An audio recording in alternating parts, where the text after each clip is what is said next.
우리나라의 삼성전자는 휴대전화기와 반도체 분야에 있어서 세계 초인류 기업으로 인정을 받고 있는데요. 우리나라의 경제를 이끌어가는 효자 기업 가운데 하나이기도 합니다. 삼성전자가 흔들리면 우리나라의 경제가 흔들릴 정도입니다. 그런데 세계적으로 반도체 생산에 있어서 삼성전자보다 월등히 뛰어난 기업이 있습니다. 여러분도 아마 뉴스에서 가끔은 들어보셨을 텐데요. 대만에 있는 TSMC라는 기업입니다. 이 기업의 본래 이름은 조금 깁니다. 타이완 세미컨덕터 매뉴팩처링 컴퍼니 리미티드, 줄여서 TSMC라고 부르고요. 대만 현지 언어 한자로는 대만 적체 전로 제조 유한공사, 줄여서 대적전이라고 표기한다고 합니다. 1987년 반도체 산업진흥 프로젝트의 일환으로 설립된 대만의 공기업 가운데 하나입니다. 반도체 업계는 크게 두 분야로 나눕니다.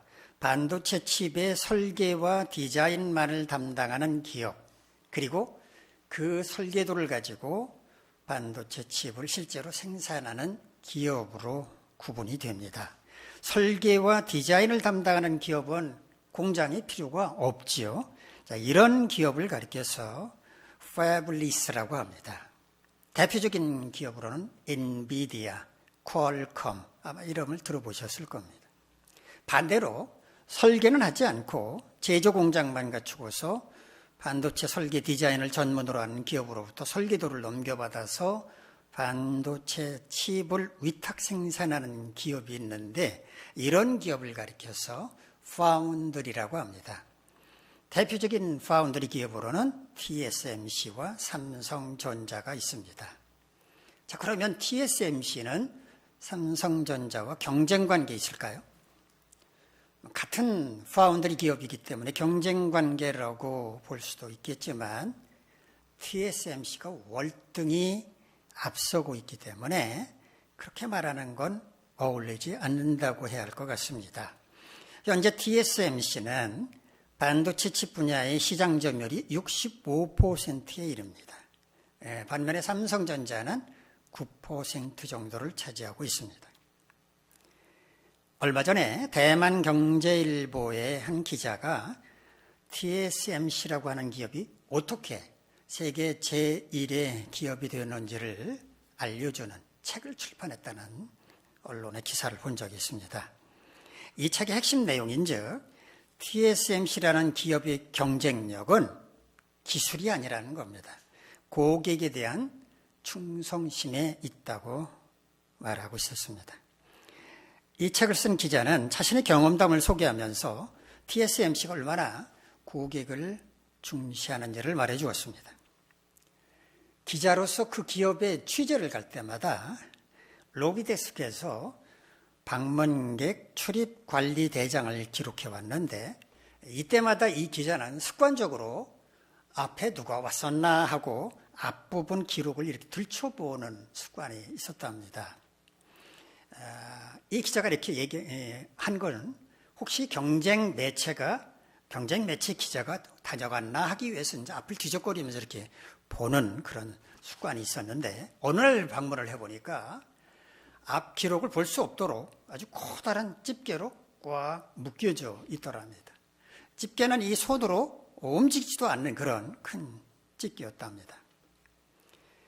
한 번은 신분을 확인하는데 로비데스크에서 운전면허증을 제시하는데 하필이면 그 운전면허증 유효기간이 지난 거였습니다. 그래서 로비데스크 안내 직원에게 고조를 당한 적도 있었다라고 소개를 하고 있었습니다. 그만큼 TSMC라고 하는 기업은 보안이 철저했다는 겁니다. 고객 관리를 그렇게 하고 있었다는 말입니다. 1999년 9월에 규모 7.7의 지진이 대만을 강타를 했는데요. 이때 2,415명이 사망을 하고 29명이 실종되었고 11,305명이 부상을 당하고 가옥 51,711채가 파괴됐고 53,768채가 반파되는 등 세계 제2차 세계대전 이후로 가장 심각한 피해를 당한 적이 있었습니다.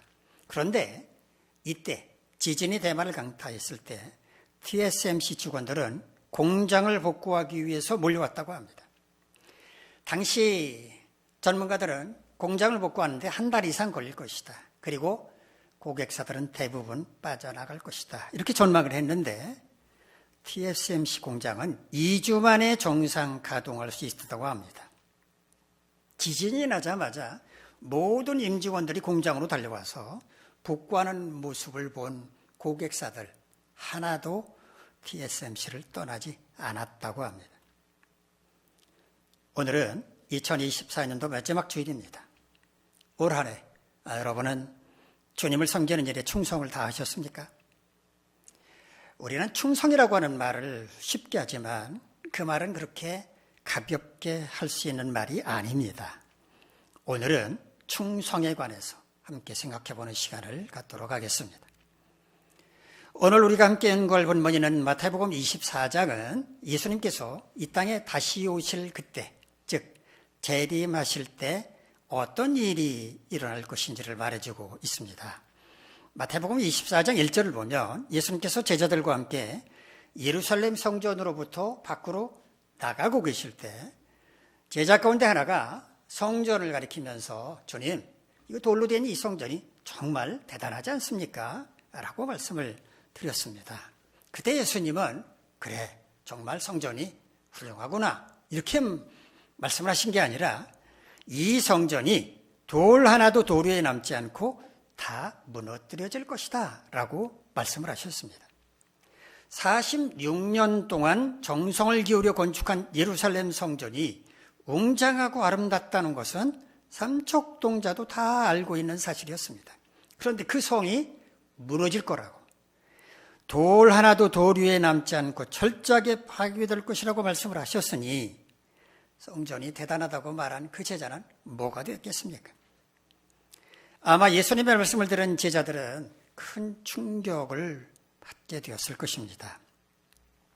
예수님과 제자들은 예루살렘 성전을 나와서 감람산으로 올라갔는데 감람산에 올라간 제자들이 조용히 예수님께 다가가서 이렇게 물었습니다. 주님, 언제 예루살렘이 무너집니까?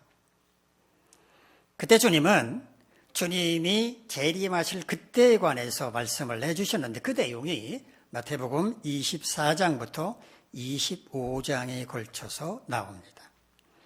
그 가운데 오늘 본문은 그 마지막 때, 주님이 재림하실 때를 대비해서 우리가 어떻게 살아가야 할 것인지를 말해주는 내용입니다. 우리 먼저 본문 45절부터 47절까지 말씀 화면을 보면서 한번 같이 읽겠습니다. 시작. 충성되고 지혜 있는 종이 되어 주인에게 그 집 사람들을 맡아 때를 따라 양식을 나눠줄 자가 누구냐? 주인이 올 때에 그 종이 이렇게 하는 것을 보면 그 종의 복이 있으리로다. 내가 진실로 너희에게 이르노니 주인이 그의 모든 소유를 그에게 맡기리라. 충성되고 지혜 있는 종은 마지막 때를 어떻게 대비하는지를 보여주고 있습니다. 충성되다라는 말은요, 헬라어 피스토스라는 말을 번역을 하는 것입니다. 믿을만하고 진실하고 신뢰할 수 있다는 뜻입니다. 또 지혜 있다라는 말은 헬라어 프로니모스라는 말을 번역을 한 건데요, 사려 깊고 현명하고 분별력 있는 것을 가리킵니다. 믿을만하고 사려 깊은 종이었기 때문에 주인은 그에게 집안일을 맡겼을 것입니다. 그러면 주인은 그 종에게 어떠한 사명을 맡겼는가? 때를 따라 그 집 사람들에게 양식을 나눠주라는 명령을 내렸다고 말씀을 합니다. 헬라어 오이케테이아라는 말은 하인들을 포함한 모든 집안 식구를 가리킵니다. 주인은 먼 길을 떠나면서 신실하고 분별력 있는 종에게 자신을 대신해서 집안 식구들에게 때를 따라 양식을 공급해 주라고 부탁했다는 말입니다. 우리는 집안 식구들에게 양식을 공급해 주는 것은 뭐 그리 대단한 일인가? 대수롭지 않은 일이다라고 생각하기 쉬운데 예수님은 이것을 주인이 해야 할 중요한 일로 보셨다는 것을 알 수가 있습니다. 주인은 먼 길을 떠나면서 자신이 해야 할 가장 중요한 일을 신실하고 사려 깊은 종에게 일임했다는 말입니다.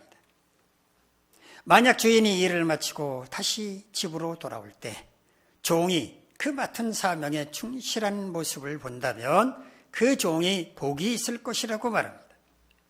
그 종에게 어떤 복이 있을 것인가? 주인은 모든 소유를 그 종에게 맡길 것이라고 말씀을 합니다. 먼 길을 떠날 때는 집안 식구들에게 먹을 양식을 때를 따라서 공급해줘라, 이 사명만 주셨는데 이제는 주인이 갖고 있는 모든 소유물을 책임지고 관리하도록 맡길 것이라는 말입니다. 주인이 가진 전 재산에 대한 관리를 맡긴다는 뜻입니다. 주인이 그 종을 얼마나 신뢰했으면 이런 결정을 내렸을까요? 하지만 이런 종만 있는 게 아니었습니다. 주님은 또 다른 종의 사례를 말씀을 해 주십니다. 우리 본문 48절부터 51절까지 말씀 함께 읽겠습니다. 시작. 만일 그 악한 종이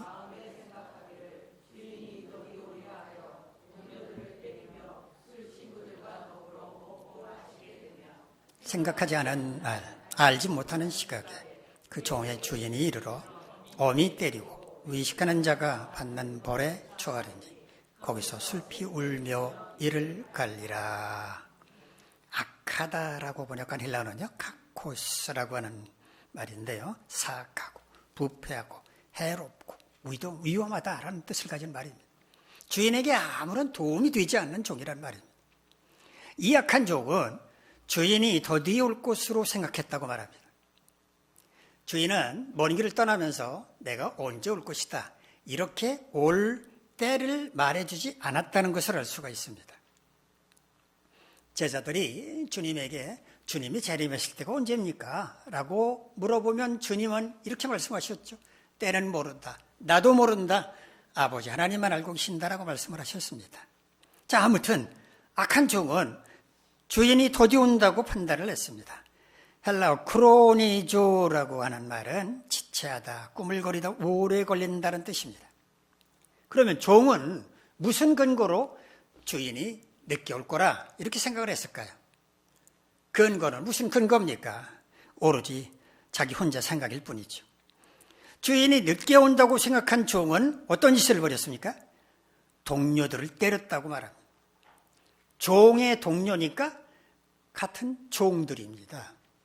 같은 종 주제에 그들을 때렸다는 말입니다. 무슨 이유로 때렸는지는 알 수 없지만 자기는 주인으로부터 집안일을 위임을 받았다.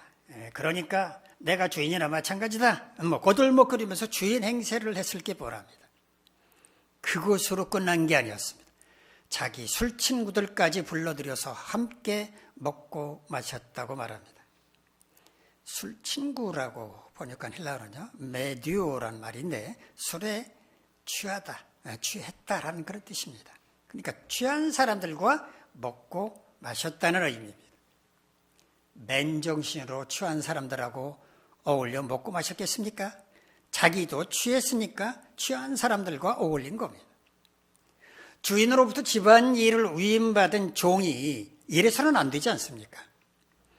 마침내 주인이 집으로 돌아왔습니다. 그런데 50절 말씀을 보면 생각하지 않은 날, 알지 못하는 시각에 주인이 올 것이라고 말씀을 하십니다.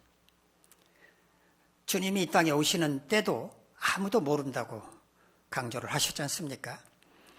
종은 주인이 늦게 온다고 생각을 해서 같은 종들을 때리고 술에 취해서 흥청망청 지내고 있었는데 그러고 있을 때 주인이 들이닥쳤다는 말입니다. 그런 종의 모습을 본 주인은 기가 막혔을 것입니다. 맺는 도끼에 발등 찍힌 것처럼 심한 배신감을 느꼈을 겁니다. 주인은 종을 엄히 때릴 것이라고 말씀합니다. 엄히 때린다고 번역한 헬라어는요, 디코 토메오, 디코토메오란 말인데 둘로 자른다는 뜻입니다. 둘로 잘라버리는 게 참 엄청난 어마어마한 일이잖아요. 그 정도로 심하게 벌한다라는 의미입니다. 또한 외식하는 자가 받는 벌에 처할 것이라고 말씀을 합니다. 그 종을 외식하는 자가 받는 벌에 처한다는 말은 그 종이 외식했다는 말이죠. 그 종이 어떻게 외식을 했습니까? 먼 길을 떠나면서 집안일을 맡기는 주인 앞에서 그 종은 충성을 다하겠다고 철석같이 약속을 했을 것입니다. 주인은 그런 종을 믿고 먼 길을 떠났습니다. 그런데 돌아와 보니까 그 종은 주인이 맡긴 사명에 충성하기는커녕 악하게 행동을 했습니다. 그러니까 주인 보기에 그 종은 외식하는 자였습니다. 그러면 외식하는 자가 받는 벌이란 뭘까요? 마태복음 23장을 보면 예수님은 외식하는 바리새인들과 서기관들을 꾸짖으시면서 그들이 지옥의 판결을 받게 될 것이라고 경고를 하셨습니다. 따라서 주인에게 충성할 것을 철석같이 약속하고도 주인이 먼 길을 떠나자마자 그 약속을 저버리고 악하게 행동한 그 종도 외식하는 자였기 때문에 지옥의 판결을 받을 것임을 말씀하신 겁니다. 그는 거기서 슬피 울며 이를 갈 것이라고 말씀을 하셨는데 외식하는 자로서 벌을 받고 지옥에 떨어져서 거기서 슬피 울며 이를 갈게 될 것이다 라는 의미입니다. 거기서 이를 갈아본들 무슨 뾰족한 수가 있습니까? 이를 갈아봤자 아무 소용없습니다. 이것은 심판을 받고 나서 후회해본들 그 상황을 결코 돌이킬 수 없다는 것을 말씀하시는 겁니다. 오늘 본문에서 먼 길을 떠나는 주인이 종에게 맡긴 사명은 집안 식구들에게 때를 따라 양식을 나누어 주라는 것이었습니다. 이것은 주님이 비유로 말씀하신 것인데 오늘날로 말한다면 이것은 뭘 의미한다고 생각을 하십니까? 저는 이것이 교회의 성도들을 섬기는 것이라고 생각을 합니다.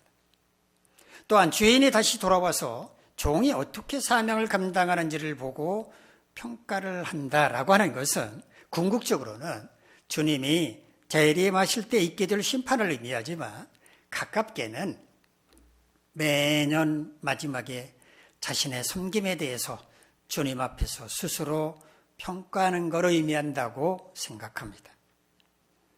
오늘은 한 해를 돌아보며 결산하는 날입니다. 여러분은 올 한 해 충성된 종이었습니까? 주님 앞에서 약속한 것 저버리지 않았습니까? 주님이 맡겨주신 사명에 충성을 다하셨습니까? 주님이 맡기신 사명보다 자기의 유익을 앞세우지는 않았습니까? 여러분은 올 한 해 지혜로운 종이었습니까? 자기의 생각이나 뜻이 아니라 주님의 뜻을 헤아리려고 노력을 하셨습니까? 주님의 뜻이 아닌 자기의 뜻을 고집한 적은 없었습니까? 주님의 마음을 아프게 한 적은 없었습니까?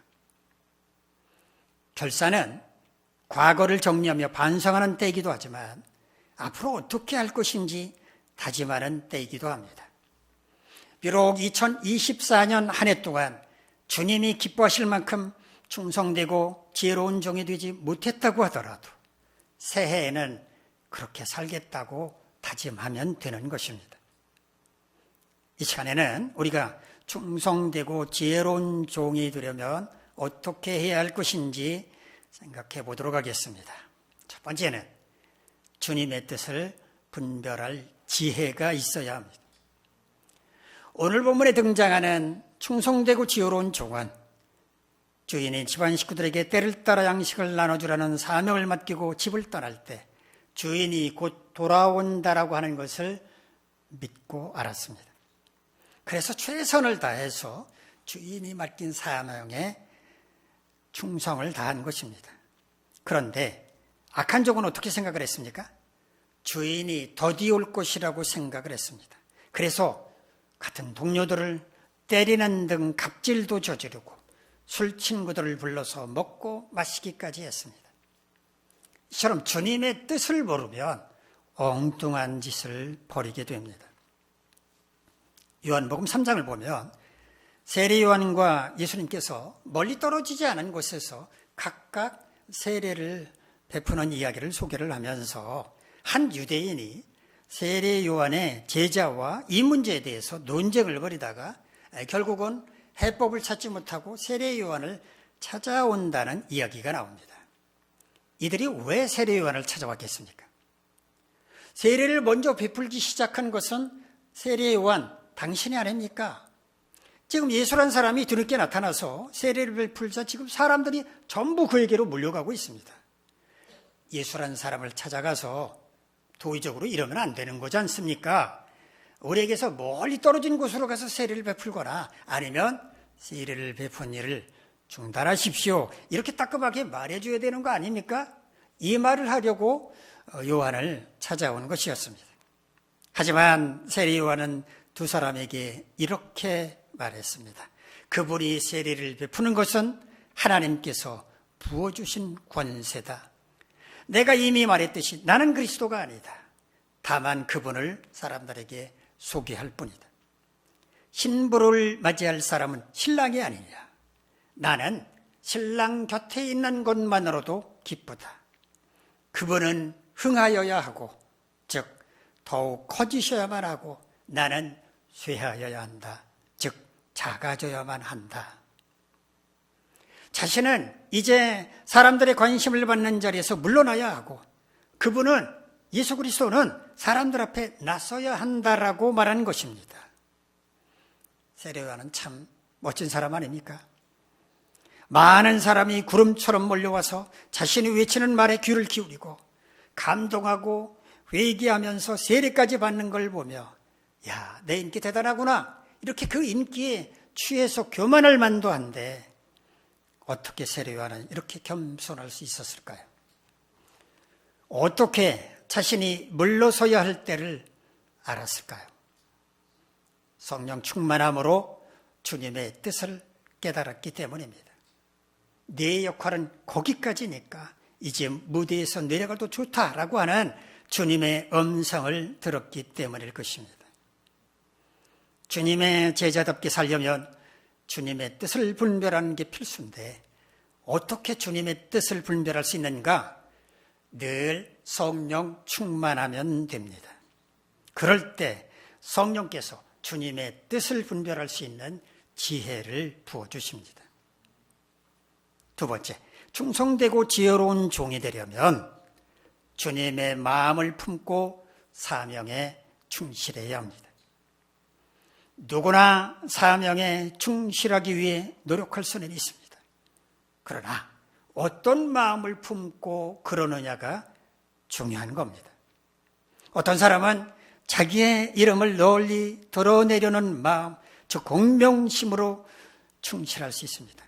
또 어떤 사람은 그저 체면 치레를 하기 위해서 어쩔 수 없이 충실한 척할 수도 있습니다.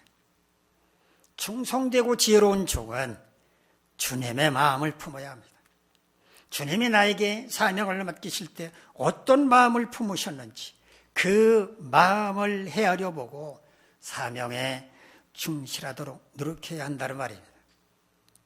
주님이 우리에게 사명을 맡기실 때 어떤 마음을 품으실까요? 우리가 사명을 감당함으로써 교회가 든든히 서가기를 바라는 마음, 성도들이 유익하게 되기를 바라는 마음을 품으실 것입니다. 우리가 사명을 감당할 때는 바로 이런 주님의 마음을 품어야 한다는 말입니다. 그럴 때 우리를 통해 교회가 든든히 서가고 성도들이 유익을 얻을 수 있게 되기 때문입니다. 2주 전에 정관 햇빛 합창단 초청으로 내한한 싱가포르 보컬 어소시에이트 합창단이 우리 교회를 방문을 했죠. 우리와 함께 예배도 드리고 크리스마스 캐롤도 들려주었습니다. 그때 싱가포르 합창단원들은 원화로도 헌금을 했고요. 또 싱가포르 달러로도 헌금을 했었습니다. 그날 헌금을 개수하신 장로님께서 싱가포르 달러 28불이 들어왔다고 보고를 하시면서 본인이, 장로님이 이 달러를 원화로 환전해서 교회 계좌로 입금을 하겠습니다 라고 말씀을 하셨습니다. 그리고 하루 뒤에 싱가포르 달러 28불의 환전 금액이 교회 계좌로 입금이 되었는데, 장로님께서 환전 내역을 카톡으로 알려주셨습니다. 싱가포르 달러 28불 곱하기 환율 1,100원, 38,000원. 그런데 실제로는 38,000원이 아니라 31,000원을 입금을 해 주셨습니다. 장로님이 어떤 환율을 적용했는지 궁금을 해서 제가 인터넷 들어가서 확인을 해봤습니다. 당일, 입금 당일 12월 16일 현재 싱가포르 달러 현찰을 살 때 환율은 1,086원 91전, 현찰을 팔 때 환율은 1,044원 51전이었습니다. 그래서 장로님은 살 때 환율을 적용을 했는데 그거보다 조금 높여서 1,100원을 적용을 하신 겁니다. 자, 만약에 우리가 싱가포르로 여행을 떠나려면 싱가포르 달러를 환전해야 되죠. 자, 은행에 가서 싱가포르 달러를 환전한다고 한번 여러분 상상을 해보시기 바랍니다. 자, 그때 은행에서는 어떤 환율을 적용을 한다고 생각을 하십니까? 어떤 환율? 싱가포르 달러 현찰을 살 때 환율을 적용을 합니다. 우리 기준으로 달러를 살려면 이 환율 돈을 내라는 겁니다. 자, 반대로 이렇게 환율을 적용을 해서 싱가포르 달러를 사가지고 싱가포르 여행을 하다가 다 못 썼습니다. 달러가 남아서 은행에 가서 싱가포르 달러를 우리 돈으로 바꿀 때는 어떤 환율을 적용할까요? 싱가포르 달러를 팔 때 환율을 적용을 합니다. 자, 그렇다면 장로님이 싱가포르 합창단원들이 낸 헌금 싱가포르 달러 28불을 원화로 바꿀 때는 어떤 환율을 적용을 해야 할까요? 싱가포르 달러를 팔 때 환율을 적용해야 돼요. 팔 때 환율. 은행은 고객이 맡긴 예금으로 장사를 하죠. 기업이나 개인에게 대출을 해줍니다. 비싼 이자를 받아가지고 직원들에게는 억대 연봉을 주고 있습니다. 은행은 절대 손해나는 장사를 하지 않습니다. 여행 경비에 쓰려고 외화를 환전할 때는 비싼 환율을 내라고 합니다. 그리고 여행 가서 다 못 쓴 외화를 가가지고 원화로 바꾸려고 하면 싼 환율을 적용해서 원화로 바꿔줍니다. 아무튼 장로님은 싱가포르 달러 28불을 원화로 환산하여 입금을 하실 때 비싼 환율을 적용으로 해서 2,000원가량을 더 입금을 해 주셨습니다. 장로님께서 의도적으로 그러신 것인지 아니면 모르고 그러신 것인지 장로님께 여쭤보지는 않았습니다만은 저는 이것이 장로님의 마음이라고 생각했습니다. 주님께 바치는 헌금은 더 많이 드리는 게 옳다. 비록 싱가포르 달러 28불이 들어왔다 할지라도 더 많은 환율, 높은 환율을 적용해서 주님께 바치는 게 옳다라는 평소의 생각이 반영된 것이라고 생각했습니다. 아니, 평소 장로님께서 주님의 마음을 품고 주님의 일을 감당하신다는 증거라고 생각했습니다. 주님이 맡기신 사명을 감당할 때는 주님의 마음을 품고 해야 마땅합니다. 그럴 때 주님의 영광이 나타나기 때문입니다. 세 번째, 충성되고 지혜로운 종이 되려면 악하고 이기적인 마음을 버려야 합니다. 주님의 일을 하는데 악하고 이기적인 마음을 품다니요. 이렇게 반말하실 분이 계실지 모르겠습니다. 그러나 저는 그런 사람이 있다고 생각합니다. 예수님께서 비유로 말씀하신 오늘 본문에도 악한 종이 나오지 않습니까? 주님의 교회 안에 들어온 사람, 모든 그리스도인은 하나같이 다 의롭고 선하다고 생각하십니까? 그렇지 않을 수도 있습니다. 엄청난 죄를 지은 사람, 지금도 죄를 짓고 있는 사람이 있을 수도 있고 교인을 무너뜨리려는 악한 의도를 숨긴 채 몰래 숨어든 이단의 심부름꾼도 있을 수 있습니다. 그렇다고 해서 우리가 사람들 색안경을 끼고 볼 수는 없고 누구라도 사랑의 마음을 품고 깨어나야 하겠지만 경계심을 늦추지는 말아야 한다고 생각을 합니다. 특별히 교회 안에서 주님의 일을 맡은 사람이라면 악하고 이기적인 마음을 버려야 합니다. 악하고 이기적인 마음이 뭘까요? 순수한 마음으로 교회를 섬기는 게 아니라 교회를 이용하려고 하는 게 악하고 이기적인 마음입니다. 교회의 직분을 이용해서 자기 사업을 하려는 사람, 교회 안에서 여러 사람과 친분을 쌓은 다음에 그들로부터 거액의 돈을 빌리고 어느 날 갑자기 야반도주함으로써 풍파를 일으키는 사람, 개인적인 목적으로 사용하고도 슬며시 교회 비용으로 처리하려는 사람, 헌금을 바칠 때는 인색하면서 교회 비용을 펑펑 쓰는 사람, 이런 사람들이 악하고 이기적인 마음을 품은 사람들입니다. 주님의 일을 하려면 악하고 이기적인 마음을 품어서는 안 됩니다. 그런 마음을 품은 채로 주님을 섬기거나 주님의 일을 한다면 그 사람은 의식하는 자, 위선자입니다. 오늘은 2024년도 마지막 주일로 한 해를 결산하는 날입니다. 여러분은 올 한 해 동안 충성되고 지혜로운 종으로 주님의 교회를 섬기고 주님의 일을 감당하셨습니까? 그러셨다면 정말 잘하셨습니다. 주님도 칭찬하실 것입니다. 그러나 혹시 그러지 못하셨다면 새해에는 꼭 그렇게 하시기를 바랍니다. 우리가 충성되고 지혜로운 종으로 살려면 어떻게 해야 합니까? 첫째, 주님의 뜻을 분별할 지혜가 있어야 합니다.